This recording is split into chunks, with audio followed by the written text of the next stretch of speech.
du Seigneur. Nous savons que nous sommes venus pour aussi accorder un culte qui lui soit agréable.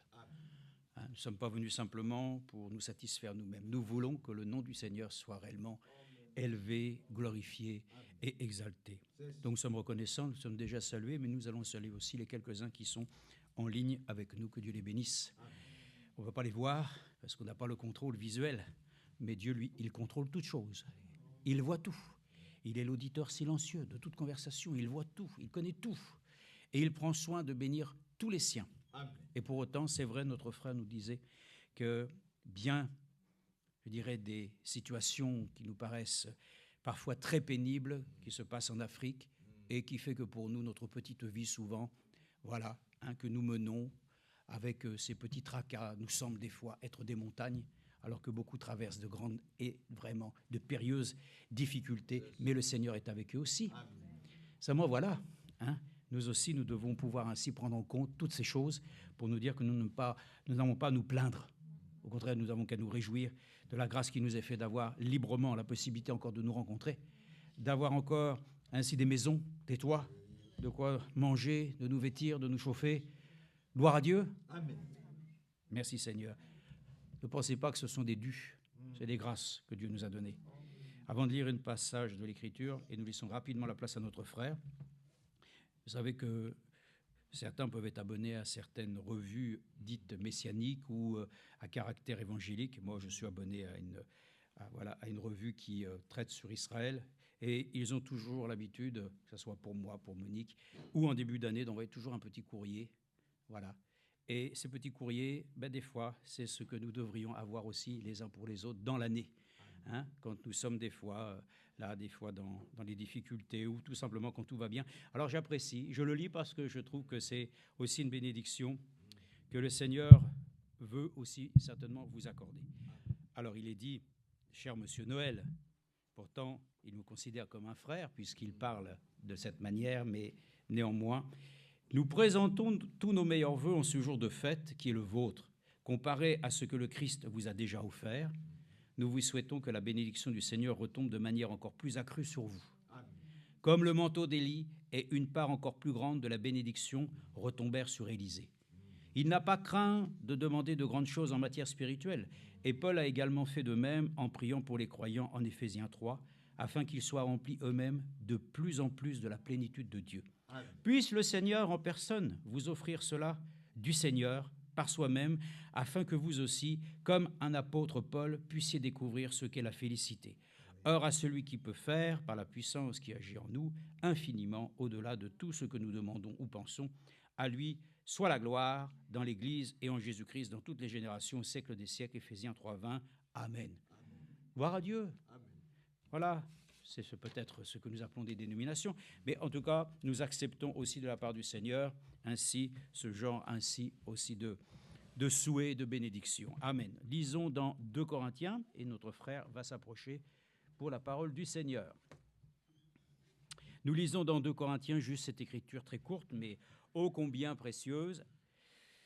Le verset le plus court de la Bible, c'est « Jésus pleura », et c'est aussi un verset qui est aussi précieux. Nous l'avons entendu mercredi, tout ce qui vient du Seigneur est précieux. Et nous le croyons, chaque parole de Dieu a sa place, qu'elle puisse trouver sa place dans notre cœur. Parce que c'est là, nous ne pouvons pas nous permettre de disposer de la parole de Dieu pour prendre ce qui nous semble être bon pour nous. Acceptons que Dieu nous donne ainsi cette parole, ainsi comme il le faut, au moment opportun, et que nous puissions la laisser donc agir en nous. Donc c'est à partir du verset 9 de 2 Corinthiens chapitre 8, 2, 8, 9 de Corinthiens, il est écrit « Car vous connaissez la grâce de notre Seigneur Jésus-Christ. » Des fois, je me pose la question s'il y en a vraiment qui, en tout cas, la reconnaissent aujourd'hui. C'est par grâce que nous sommes sauvés, par le moyen de la foi. La grâce de Dieu est agissante pour nous. Reconnaissons toujours que c'est par grâce, n'est-ce pas? Même Frère Branham disait, si nous sommes enlevés, c'est une grâce. Car vous connaissez la grâce de notre Seigneur Jésus-Christ, qui pour vous s'est fait pauvre, de riche qu'il était, afin que par sa pauvreté, vous soyez enrichis. Amen. J'étais pauvre, mais il m'a enrichi, Étant riche, il s'est fait pauvre pour moi. Mon sauveur bien-aimé expia mes péchés. J'étais pauvre, mais il m'a enrichi. Amen. Le Seigneur va nous enrichir et il va nous bénir. Amen. Mon frère Élisée, si tu veux venir.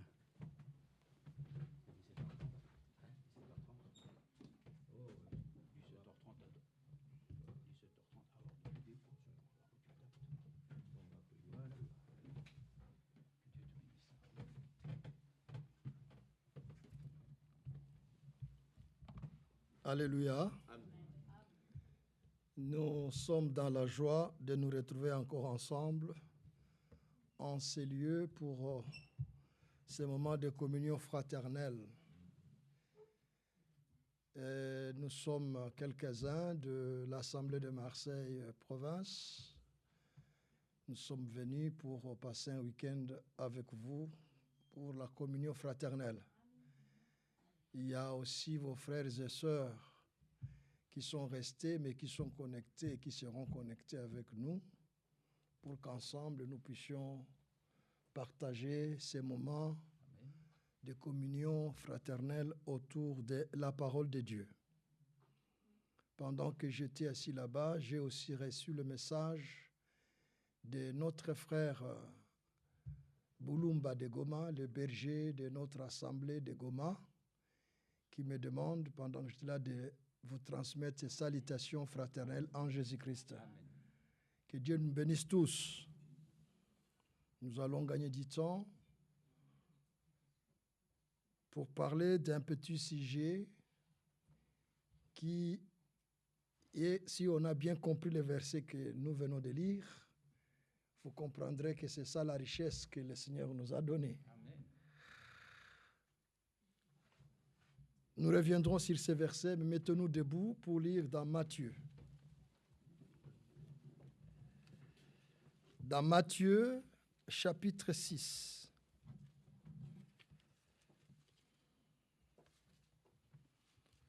C'est un verset ou c'est des versets que nous connaissons tous.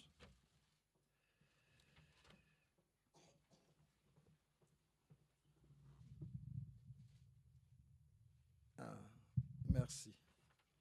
Matthieu 6.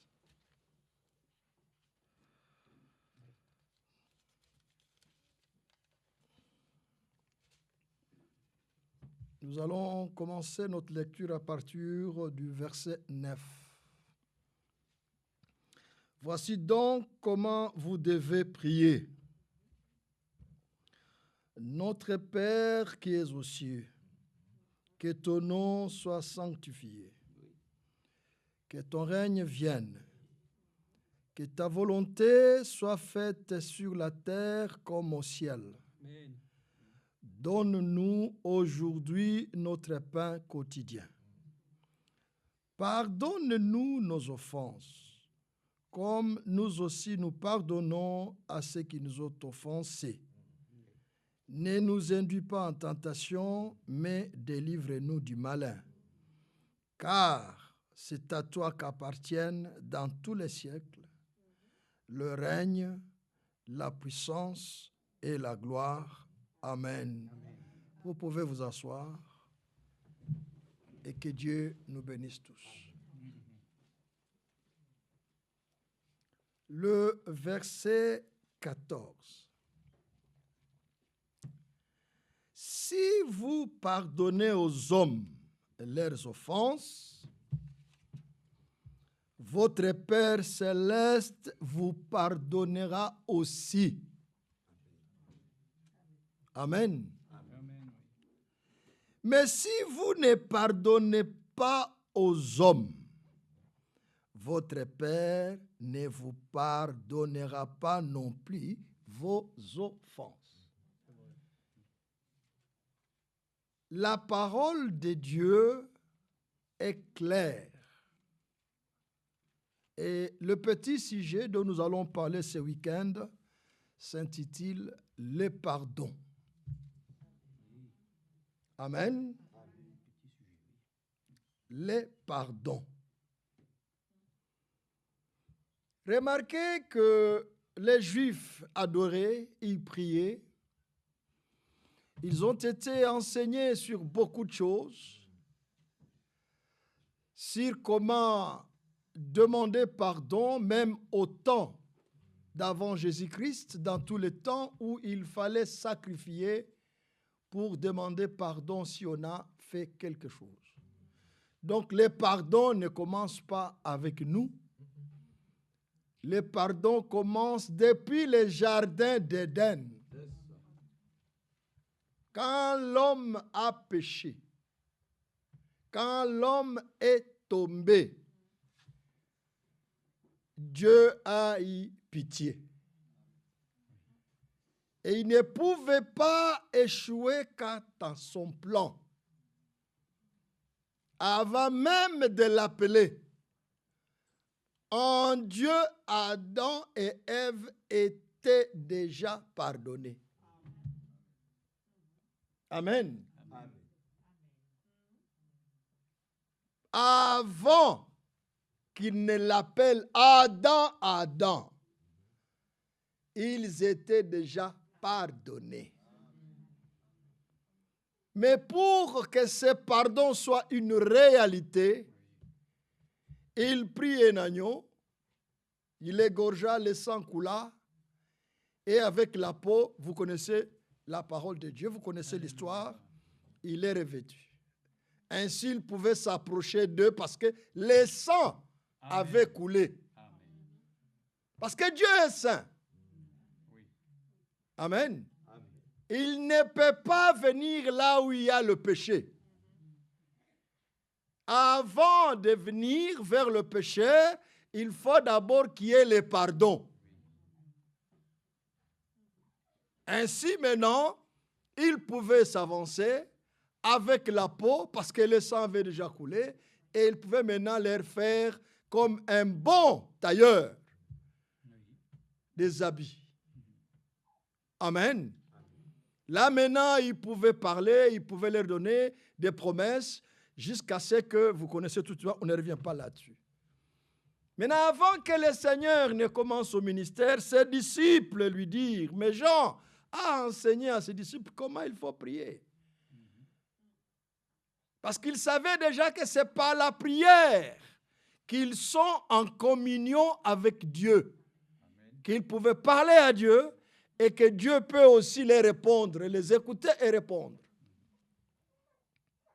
Et pour s'approcher de Dieu, il faut qu'il y ait d'abord la paix entre toi et Dieu. Parce que si, même naturellement, si je suis en conflit avec mon frère Hervé, je ne peux pas seulement les croiser, nous sommes en conflit, et puis je dis, frère, viens, bon appétit. Mais il va me regarder, il me dit, attends, quel appétit me souhaite? Il faut d'abord qu'on se dise, frère, oublions ce qui s'est passé, on s'est chamaillé. Donc il faut d'abord qu'il y ait des paroles de réconciliation. Et après, on peut se mettre à table pour parler en paix, pour communier, prendre un verre d'eau et tout ça. Il en est de même. Bien-aimés, nous devons maintenant marcher dans la certitude qu'entre Dieu et nous, il n'y a plus de conflit. Il faut que nous ayons cette assurance, disant que quand je prie comme nous avons prié, nous devons être sûrs que celui vers qui est adressé nos paroles, il entend. Si toi tu entends, comment celui qui t'a créé ne peut pas entendre? Les pardons, c'est le point de départ de chaque personne qui est en conflit avec l'autre. Les pardons, c'est ce qui a fait que nous puissions aujourd'hui être appelés enfants de Dieu. Et c'est là que vous comprendrez maintenant de quelle richesse Paul parle dans 2 Corinthiens, l'écriture qu'on nous a lue. Lisons maintenant cela. Vous comprendrez la pensée de Paul. Nous n'allons pas rentrer dans la divinité. Mais des riches qu'il était, il s'est dépouillé. C'est ce que Philippiens nous dit. Dans sa nature divine, il est sorti de cette splendeur, de cette magnificence, pour prendre une forme d'homme. Et il a paru comme un simple homme. Il a pris ta nature, il a pris ma nature. Il n'a pas triché. Sinon, la rédemption ne réussirait pas. En prenant le corps, il est devenu 100% homme. Ce qui n'était pas en lui, c'est seulement le péché. Il avait un sang pur. Mais en tant qu'homme, il était 100% homme. Si Adam était homme, pourquoi Jésus-Christ ne peut pas être homme? Adam est ici de qui? Pour qu'on doute que Dieu s'est fait homme dans le ventre de Marie. En Jésus-Christ, homme, il n'y avait rien. Même si vous prenez l'ADN de Marie et de Jésus, il n'y a rien. On va dire que Marie a menti. Parce qu'il n'y a rien.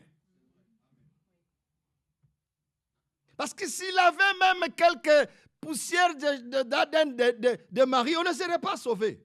Parce que Marie était condamnée comme tous les hommes nés de la femme. Donc, il ne pouvait pas vaincre le péché si quelque chose de Marie était en lui. Parce que l'Écriture dit, le salaire du péché, c'est la mort. Et pour pouvoir vaincre la mort, il fallait payer le prix du rachat. Et pour payer le prix du rachat, il fallait être sans péché. C'était ça le prix. Alors il dit, car vous connaissez la grâce, 2 Corinthiens 8, 9. Car vous connaissez la grâce de notre Seigneur Jésus-Christ, qui, pour vous, pas pour les anges, mais pour vous, pas tous les êtres humains, mais pour vous qui croyez en lui, pour vous, qui pour vous s'est fait pauvre, des riches qu'il était. Amen. Il a créé toutes choses. Tout est à lui. Tout a été fait pour lui. Même les anges, les archanges, tout, les visibles et les invisibles.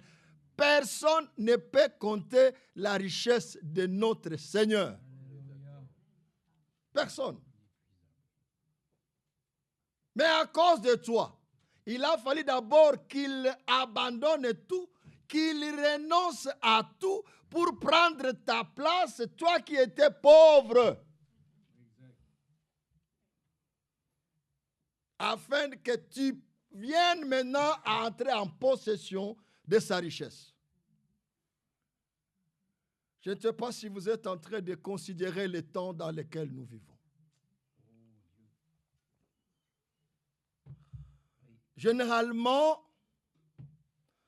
les hommes forts dans le pays capitaliste, ce sont les hommes qui ont beaucoup d'argent. Ils commandent le président, même si on ne les voit pas en Belgique commander les rois, mais c'est eux qui commandent. Maintenant, ça commence à sortir par rapport à ce qui se passe aux États-Unis, où Trump s'est entouré non pas des politiciens, des spécialistes dans tous les domaines politiques, diplomatiques. Non, il s'est entouré de commerçants, de milliardaires. Tu as moins de 20 milliards, tu n'es pas son ami. Il faut aller au-delà. Maintenant, il dit, car vous connaissez la grâce de notre Seigneur qui, pour vous, s'est fait pauvre, des riches qu'il était, afin que, par sa pauvreté, vous fussiez enrichis. C'est-à-dire que on a échangé de position. Mais il savait comment il allait récupérer sa richesse. Parce qu'il n'a pas mis sa richesse entre les mains de n'importe qui. Il a mis ça dans sa maison parmi ses enfants. Amen. Amen. Dans Matthieu 6, verset 14. Si vous pardonnez aux hommes leurs offenses, votre Père céleste vous pardonnera aussi. Frères et sœurs, s'il y a encore quelque chose, petite soit-elle, entre un frère et une sœur, entre un couple, femme, mari et femme, entre père, mère, enfants, parents, frères et sœurs, bien-aimés, c'est le temps de savoir que nous ne sommes pas un groupe d'amis, mais nous sommes enfants de Dieu. Amen. Et nous nous préparons pour partir chez nous. Alléluia. Donc, c'est le temps d'arranger, d'être en paix, de pardonner. Un chrétien n'attend pas qu'on vienne lui demander pardon. Un chrétien pardonne avant même qu'on lui demande pardon. Parce que l'écriture qui suit, verset 15, mais si vous ne pardonnez pas aux hommes, c'est-à-dire qu'avant que vous-même vous soyez pardonné, pardonnez d'abord.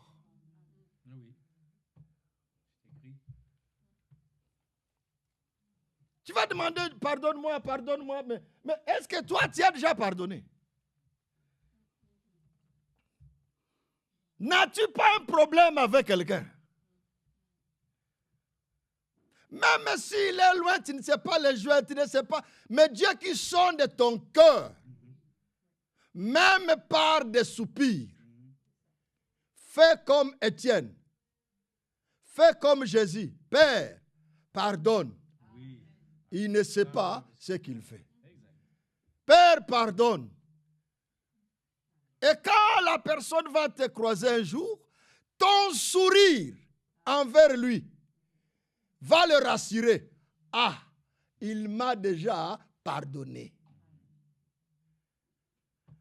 Vous savez, bien-aimé, moi j'ai une spécialité dans le journalisme.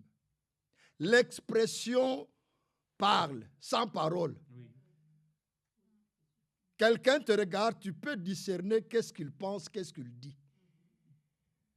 S'il est content de te voir, de te croiser, puisque même quand vous voyez les photos dans les journaux, tout ça, ce n'est pas qu'on a mis n'importe quelle photo, non. Les photos qu'on nous montre dans les journaux, c'est des photos qui donnent un message. Quand vous voyez un président en costume bleu, cravate rouge, il a été conseillé de porter comme ça parce qu'il a un message à transmettre. Bien-aimés, il faut que nous puissions maintenant connaître notre temps. Le temps est très avancé. Je ne sais pas s'il y a de nouveau. Bien-aimés, la seule chose que nous attendons dans l'Église, c'est la pluie de l'arrière-saison. Amen. Tout a déjà été restitué. La parole, elle est pleinement restaurée. Il n'y a plus de confusion parmi nous.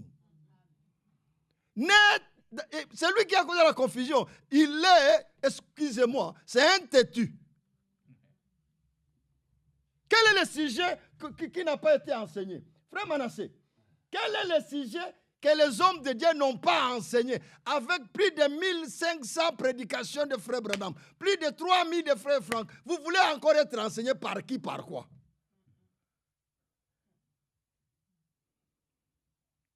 Dans nos rencontres, les frères sont là.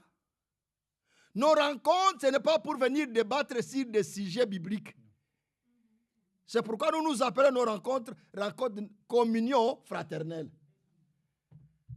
Je ne sais pas si vous comprenez.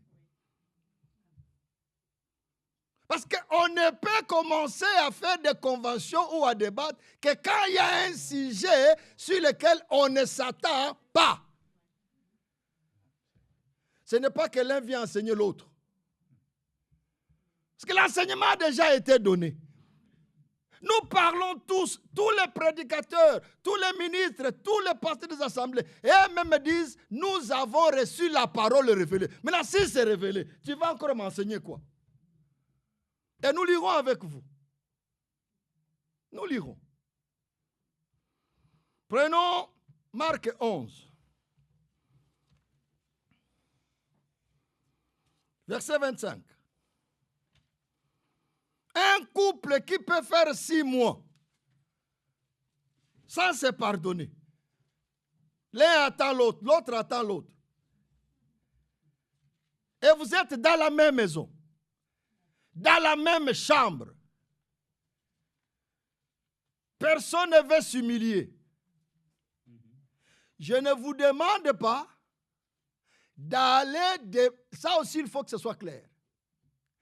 Je ne vous demande pas d'aller demander pardon si vous avez raison.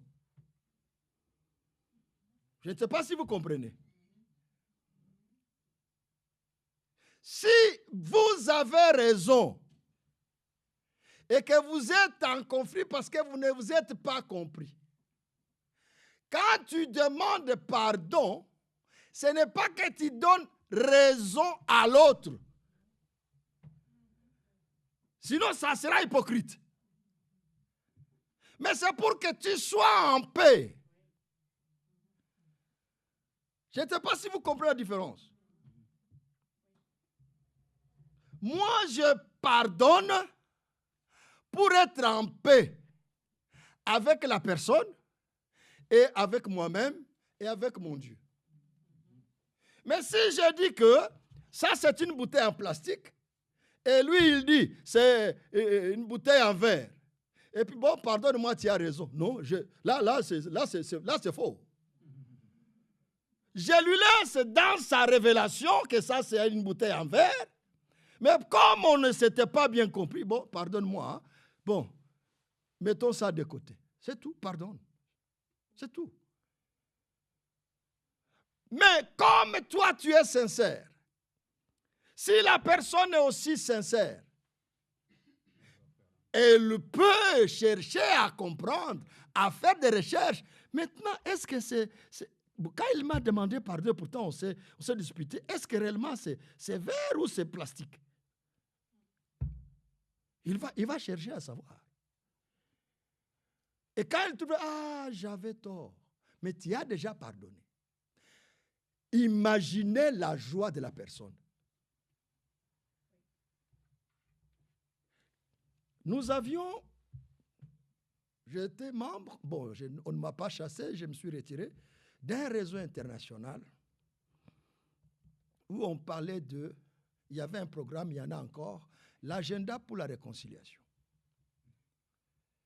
Et ils ont dit, généralement, celui qui a commis une grosse faute a des difficultés à demander pardon.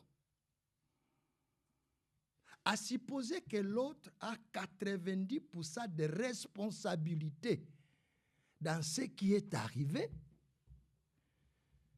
c'est lui qui a 10%. S'il arrive à dire, à cause de mes 10%, je dois me mettre en paix avec l'autre. Cela ce n'est pas sa paix, ça va aider à l'autre de réaliser la gravité de sa responsabilité.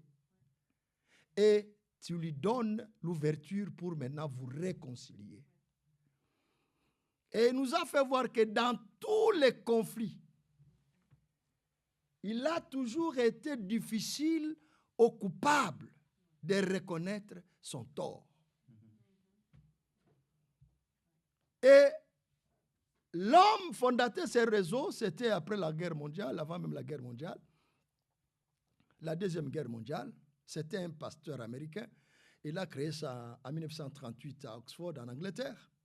Il disait que même les pardons de Christ, les chrétiens n'ont pas encore réalisé la gravité de la condamnation qui était sur lui. Quand tu es déjà condamné à mort, mais c'est fini. Maintenant, si Dieu pouvait dire « j'ai raison », est-ce qu'on serait sauvé? Parce que Dieu n'a rien fait de mal. C'est l'homme qui a péché. Maintenant, Dieu pouvait dire « mais j'ai raison. Je ne fais rien. » Qui allait sauver? Qui allait être sauvé? Personne. Voilà pourquoi en Christ, pour qu'il y ait réconciliation, Dieu s'est fait un corps. On lira avec vous. Parce qu'il dit lui-même, tu n'as voulu dans Hébreu, tu n'as voulu ni sacrifice, ni holocauste, mais tu m'as formé un corps. Mais voici, ô Dieu, je viens faire ta volonté. Quelle était la volonté de Dieu? Revenez dans le jardin. Adam, Adam, où es-tu? Ce n'est pas Adam qui a cherché Dieu. C'est Dieu qui a cherché Adam. C'était déjà le signe de l'amour. Pourquoi?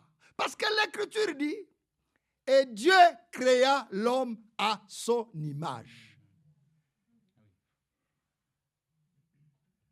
Amen. Et Dieu créa l'homme à son image. Aucune créature n'a été créée à l'image de Dieu en dehors de l'homme. Aucune. Même pas les anges. Rien, c'est seulement l'homme. C'est seulement l'homme qui a été créé, homme spirituel, et après, on forma de la terre quelque chose, et la Bible dit, Dieu souffla dans les narines, et l'homme devait une âme vivante. Mais le lion, Dieu seulement dit qu'il y a un lion, avec sa femelle, qui est tout ça, tout ça. Que la terre produise, tout ça. Mais l'homme, il dit, créons l'homme. Les trinitaires disent qu'ils étaient trois là-bas, Père, Fils et Saint-Esprit. Non. Il était Elohim. Elohim dans sa plénitude de pluralité de vertus. Elohim, c'est un mot pluriel. Il est Elohim Shaddai, Elohim Hire, Elohim Shama, Elohim Rapha, Elohim créateur. Donc, c'est ça Elohim. Mais avec la rédemption, il prit le nom Yahweh. Au temps d'Adam, on ne l'invoquait pas comme Yahweh. Mais c'est après la chute. Je crois que c'est à partir de 7 qu'on a commencé maintenant à invoquer le nom de Yahweh. Et il s'est révélé pour la délivrance à ses enfants, à Abraham, à Isaac, à Jacob, à Israël, avec le nom de la rédemption, Yahweh, qu'on a traduit dans nos Bibles comme l'Éternel. Et quand il s'est formé un corps, ce n'était pas une autre personne qui est entrée dans l'enfant qui est né. C'est Yahweh lui-même qui entra dans Jésus. Voilà pourquoi il est écrit, et tu donneras son nom Yahshua, car c'est lui qui sauvera son peuple de ses péchés. Voilà pourquoi jusqu'à aujourd'hui, le fait que les Juifs n'ont pas reconnu le Messie, Hamashiach, Haben Elohim, voilà pourquoi ils n'ont pas été sauvés lors de la première venue de Jésus-Christ. Mais ils ne sont pas oubliés à cause de l'amour que Dieu a sur Abraham et sa postérité. C'est toujours son peuple d'alliance. Maintenant, dans Marc 11, 25,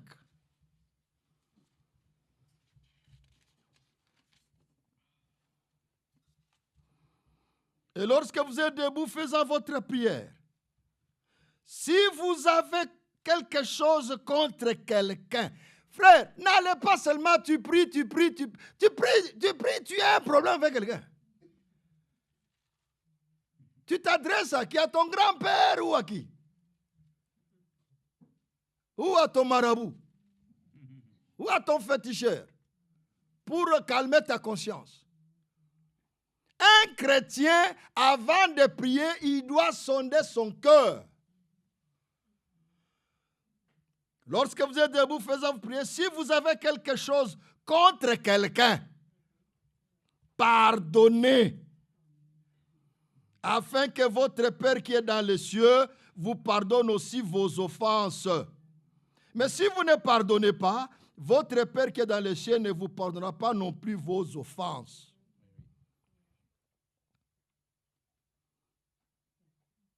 Avant de prier dans ta chambre, celle avec ton Dieu, sonde ton cœur. N'écris pas.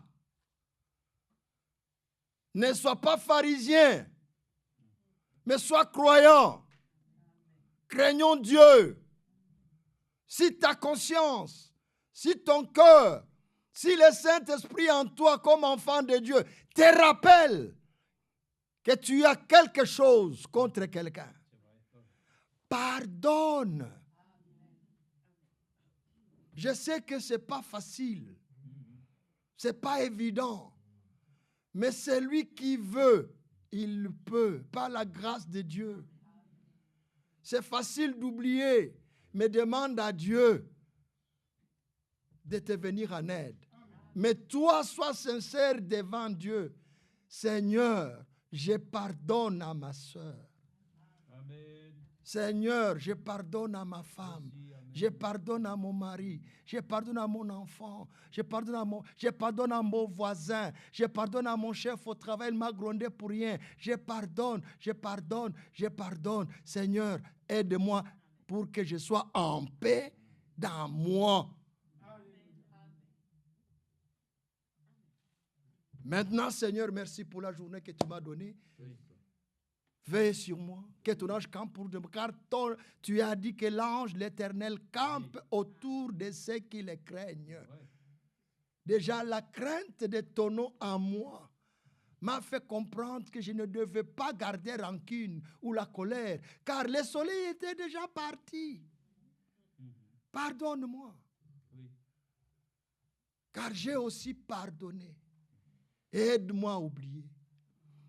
La différence qu'il y a entre nous et Dieu, quand Dieu pardonne, Dieu oublie.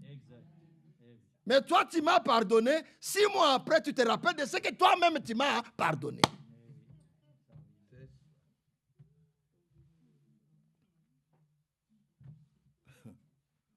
Le frère Manassé et le frère Hervé sont témoins. Vous m'avez déjà accusé devant eux ici. Il y a 15 ou 20 ans. Ou 15.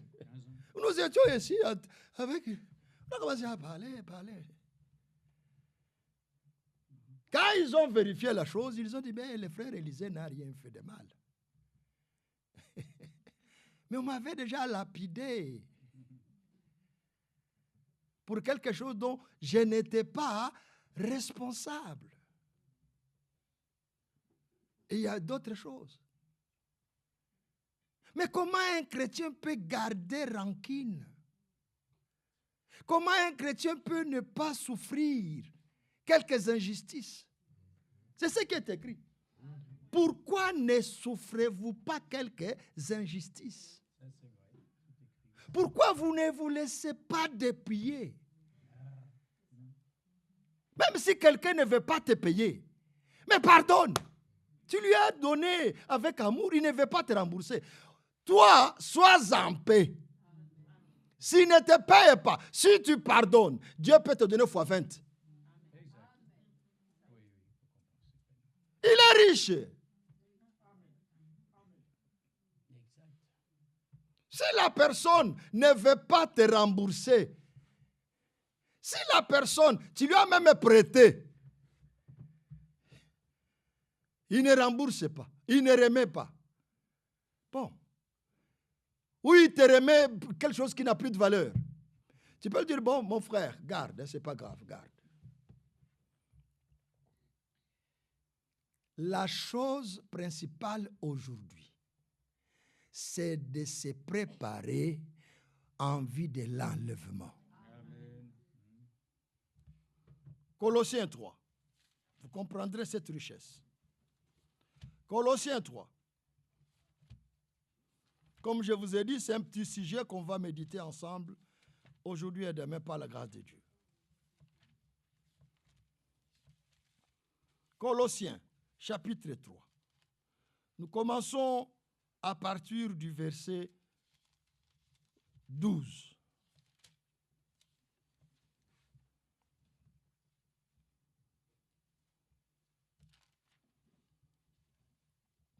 Ainsi donc,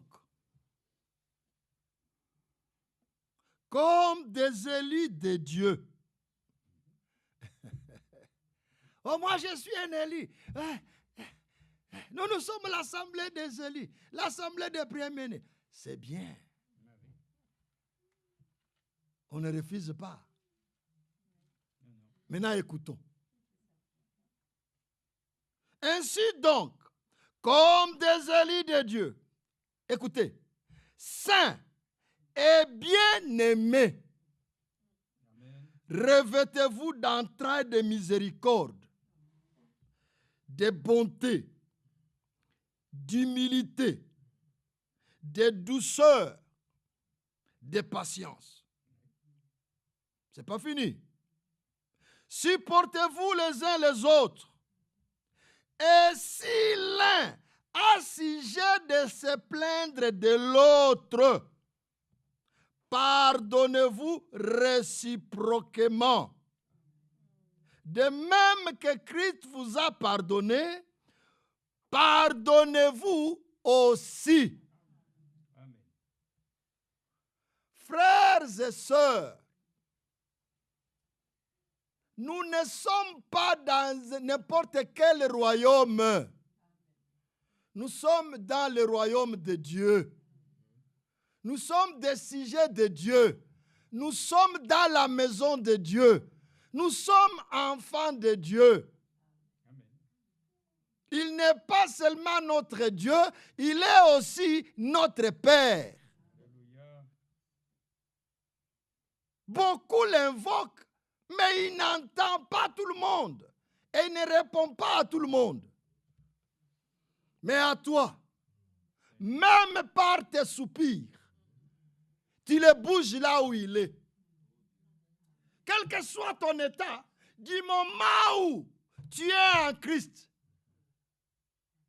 ton soupir a de la valeur. Ton soupir a une puissance de bouger le ciel. Amen. Amen. Quand tu souffres, tu ne dis pas, tu murmures seulement. Dieu entend. Amen.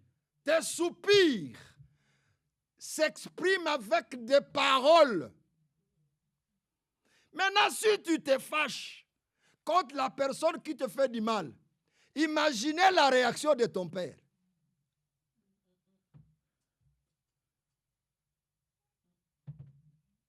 Frère Hervé, des fois, il vient chez moi. Il peut parler avec Yedidia, c'est le plus jeune.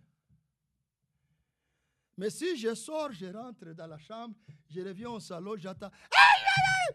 Qu'est-ce qui se passe? Il vient de me gifler. Je pense que quand Yedidia me dit qu'il vient de me gifler, avant de savoir pourquoi, je vais d'abord regarder. Mais qu'est-ce qu'il y a? Pourquoi? C'est mon fils qu'on a frappé. Avant même de savoir pourquoi il a giflé, parce que je sais qu'il ne le fera pas parce qu'il le veut le faire, mais je sentirai à moi une douleur que mon fils a senti. Je ne sais pas si vous comprenez. Ou même ce soir, je suis chez lui et je prends un verre d'eau, tout ça. Il y a des verres de valeur dans certaines maisons. Il attend seulement. Qu'est-ce que. verre. C'est comme... je vais vous faire une petite confidence. Lui-même, dans les bureaux où j'étais, il veut s'asseoir, il n'a pas de chaise, il voit une table. C'est vraiment sensible. On m'avait dit, qui t'a dit? Bon, c'est mon père qui avait, il m'a dit non. Je laissais. Donc, il avait peur de casser une vieille table qu'on lui a donnée par son beau-père il y a 40 ans ou 50. C'est il y a combien? Vous voyez? Donc, parce que les casser, c'est faire mal à celui qui lui a fait un cadeau. Je ne sais pas si vous comprenez. Mais après, il va dire, bon, c'est pas grave. Bon, de toute façon, ça fait des années. Mais lui-même, déjà, il se réserve de casser. Maintenant, écoutez là où nous sommes. Verset 14. Mais par-dessus toutes ces choses, revêtez-vous la charité, l'amour, qui est le lien de la perfection. Oh, aimons-nous les uns les autres. Amen. Oh, comme Dieu a tant aimé le monde. Oui, comme Dieu a tant aimé le monde, est-ce que c'est comme ça que toi aussi tu m'aimes? Et c'est comme ça que moi aussi je t'aime? Prenons 1 Corinthiens 13, l'écriture que vous connaissez, que vous aimez. 1 Corinthiens 13.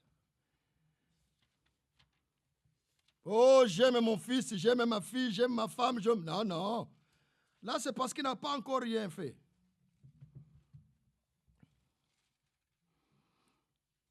On ne lit pas tout, mais juste le verset 4.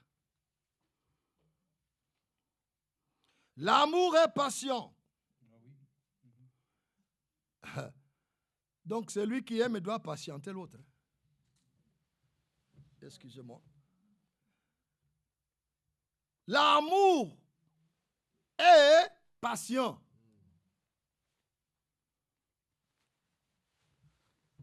Merci, frère. Il est plein de bonté.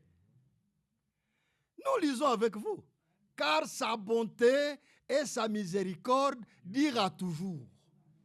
Mais ta bonté à toi, dire combien de temps?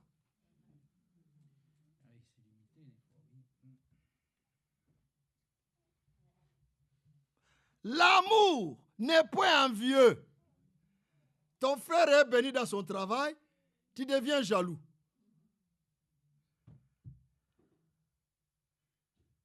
Mais réjouis-toi. S'il est de Dieu, tu participes aussi à sa bénédiction. L'amour ne se vante point. Il n'y a que moi.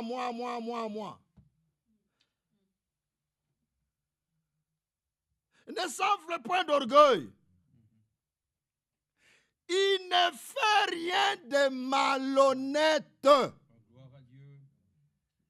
Celui qui aime, il est honnête. Même dans ses paroles, il ne peut pas se rétracter. Oh, je n'ai pas dit ça. Mais tu as dit. Beaucoup renient même leurs paroles sorties de leur bouche. Si tu as parlé comme une insensée, ce n'est pas grave, mais reconnais quand même que ce sont tes paroles. Ne sois pas comme Adam. Tu as mangé, mais c'est la femme que tu m'as donnée. Mais c'est toi qu'on pose la question si tu as mangé. Vous savez, mais l'Esprit de Dieu en Adam ne pouvait pas répondre directement. Oui, j'ai mangé. Parce que tout de suite, la condamnation était ça. Parce qu'il était si tu manges, tu meurs. Mais moi, j'ai dit souvent dans ma petite compréhension, quand il a dit, mais c'est la femme que tu m'as donnée. C'est elle qui m'a... Donc, mais si tu ne me l'avais pas donnée, je n'allais pas manger. Donc, il a dit à Dieu, mais tout le temps que j'étais avec toi. Mais la femme que tu m'as donnée. Maintenant, Dieu s'est senti concerné. Il fallait maintenant qu'il trouve une solution. Parce que condamner Adam, c'est se condamner lui-même. Voilà pourquoi en Christ, nous avons la liberté de nous approcher de Dieu avec confiance. Parce qu'en lui, Dieu ne peut rien nous priver.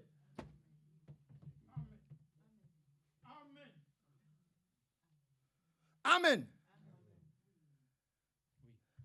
Si le roi Hérode pouvait dire à une femme, à la fille qui avait dansé, demande-moi tout ce qui devait dans mon rôle, je te donnerai. Maintenant, demandez à Dieu tout ce qu'il y a dans son royaume, il va te donner parce que tu es en Christ. Si un roi pouvait donner même la moitié de son royaume à un enfant qui a dansé,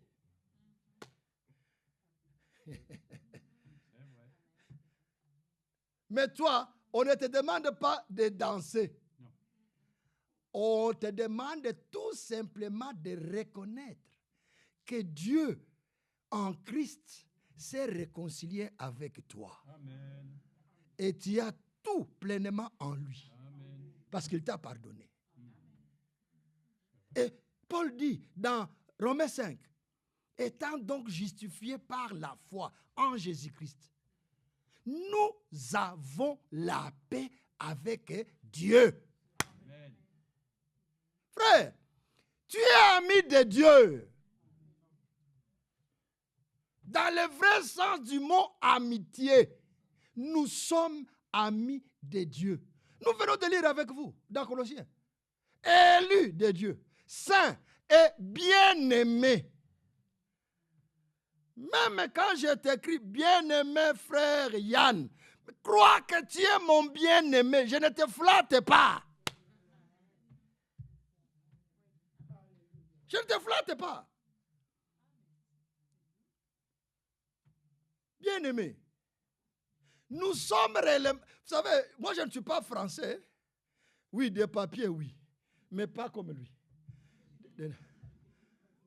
Il peut nous expliquer parce qu'il y a quelqu'un qui aime, il y a quelqu'un qui est bien aimé. Il y a une différence, non? Il secoue la tête comme ça. Bon, vous avez beaucoup étudié. Il y a une différence. Quand tu dis à quelqu'un, tu es mon bien-aimé, et si tu es sincère, rien que par ces paroles, la joie jaillit dans le cœur de la personne qui entend ces paroles. La joie.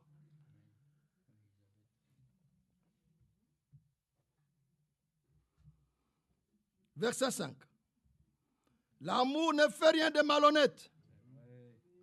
L'amour ne cherche point son intérêt. L'amour ne s'irrite point. Alors les enfants, écoutez. Quand papa se fâche parce que tu as fait une bêtise, il ne faut pas dire, ah, papa, toi aussi, l'amour. Il y a la correction aussi. La Bible dit, ne prive pas les fouets à l'enfant pour le corriger. Fouetter un enfant, c'est la parole de Dieu. Quand il a fait une bêtise, l'amour corrige. Reprend, censure. L'amour censure. L'amour reprend. L'amour corrige. L'amour instruit. L'amour ne soupçonne point le mal. L'amour ne se réjouit pas de l'injustice. Mais l'amour se réjouit de la vérité. Notre amour pour Dieu, c'est d'abord l'amour de sa parole, parce que sa parole est la vérité. Il parle, nous disons Amen. L'homme interprète, nous fermons la bouche. On ne dit rien. Parce que l'interprétation ne vient pas de Dieu. Je vais vous dire une chose. Si le pape, il prend le micro, il dit Alléluia, je dis Amen. Je ne sais pas si vous comprenez. Mais c'est le pape qui prononce. Moi, je dis Amen. Jésus-Christ est le Fils du Dieu vivant. Je dis Amen.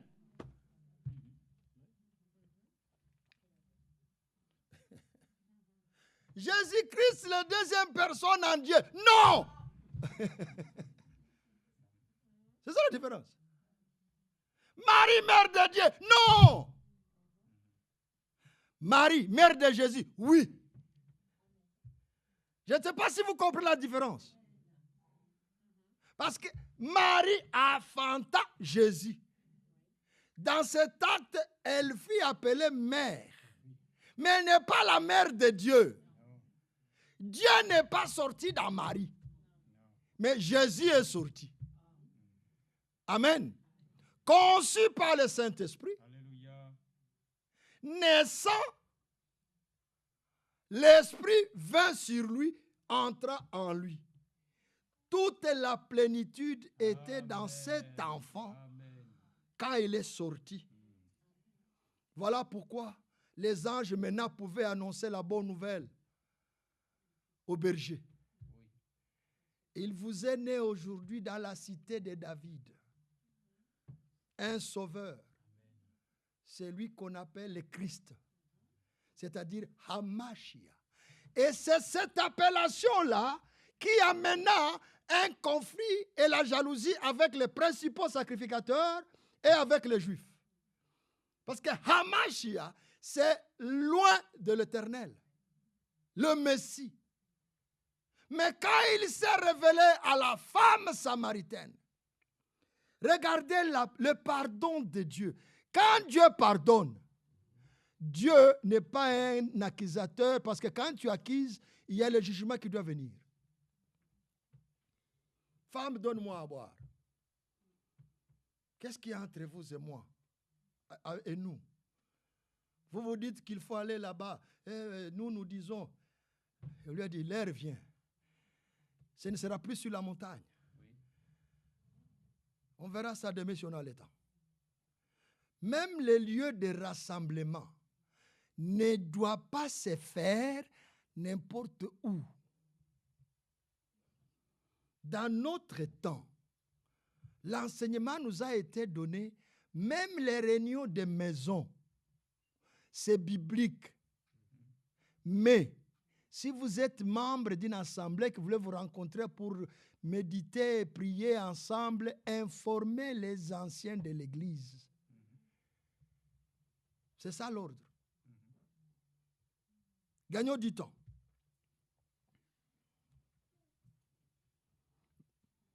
Verset 7. L'amour excuse tout ou pardonne tout. Et il croit tout. Il espère tout. Il supporte tout. L'amour ne périt jamais. Amen. Colossiens 2, rapidement. Il nous reste quelques versets. Colossiens 2, verset 13.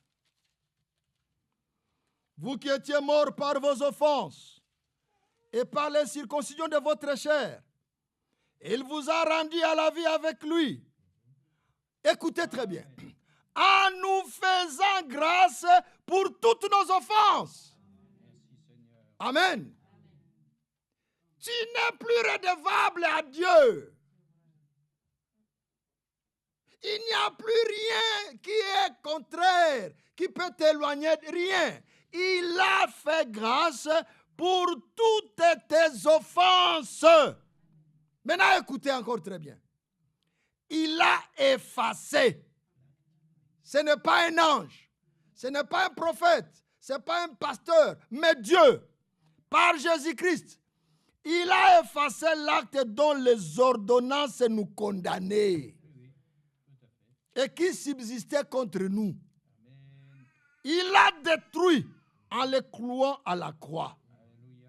Il a dépouillé les dominations et les autorités et les a livrées publiquement en spectacle en triomphant d'elles par la croix. Quand il a crié, tout est accompli. C'était la victoire. Elle peut maintenant dire, Père, je remets mon esprit entre tes mains. Le Saint-Esprit n'est pas mort, mais Jésus-Christ est mort pour nous. Amen. Colossiens 1, verset 12. Rendez grâce au Père qui vous a rendu capable d'avoir part à l'héritage de ceux dans la lumière. Amen.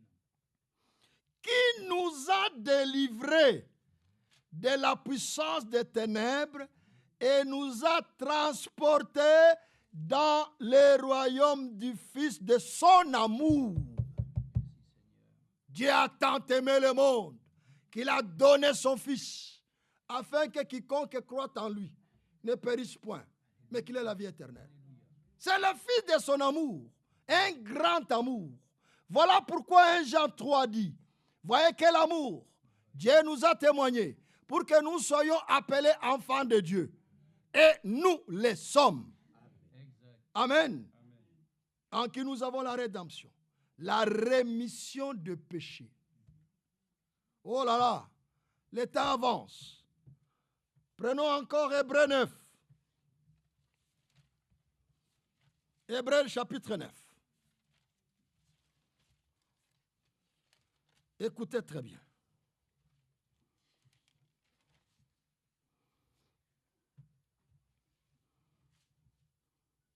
Verset 11. Mais Christ est venu comme souverain sacrificateur du bien à venir. Il a traversé le tabernacle plus grand et plus parfait, qui n'est pas construit de mains d'hommes, c'est-à-dire qui n'est pas de cette création. Écoutez. Et il est entré une fois pour toutes dans le lieu très saint, non avec le sang de bouc et de veau, mais avec son propre sang, ayant obtenu une rédemption éternelle. Si tu crois que Dieu t'a sauvé en Jésus-Christ, il ne peut plus te perdre. Ton salut est un salut que Dieu lui-même a scellé avec le sang de Jésus-Christ. Tu ne peux plus te perdre. Ne te décourage pas. Ne sois pas triste parce que tu as fait de bêtises. Reconnais, répands-toi, demande pardon. Mais tu es enfant de Dieu. Voilà pourquoi il dit qu'il châtie celui qu'il aime. Celui qu'il reconnaît comme fils. Un enfant qui n'aime pas le châtiment de son père, c'est un enfant rebelle. Vous savez qu'il y a des hommes. Dernièrement, on a douté que Adam a eu des enfants avec des êtres différents. Mais j'avais reçu dernièrement un témoignage des Américains. Des enfants noirs, mais l'un était pour le mari et l'autre était pour l'amant. Mais après, le mari a pardonné. Il a dit non, comme déjà il est là dans ma maison, je vais l'élever comme mon enfant. Maintenant, on a fait le test d'ADN. Et la femme a reconnu. L'homme était libre de chasser la femme. Mais il a pardonné. Et que Dieu le bénisse. Amen. Et que Dieu lui ouvre encore l'intelligence pour qu'il accepte aussi la réconciliation et le pardon de Dieu en Jésus-Christ.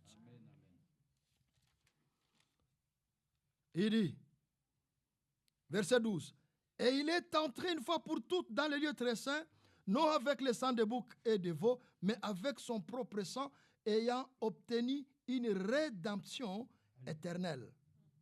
Car si le sang de taureau et de bouc et la cendre d'une vache répandue sur ceux qui sont souillés sanctifiés pour la pureté de la chair, combien plus le sang de Christ, qui, par un esprit éternel, s'est offert lui-même sans tache à Dieu, purifiera-t-il votre conscience des œuvres mortes afin que vous serviez le Dieu vivant. Amen. Verset 20. Ceci est le sang de l'alliance que Dieu a donné pour vous. Il fit par mal l'aspersion avec le sang sur le tabernacle, ça c'était au temps de Moïse, et sur tous les ustensiles de culte. Écoutez maintenant le verset 22 que je poursuivais. Et presque tout, d'après la loi, est purifié avec des sang.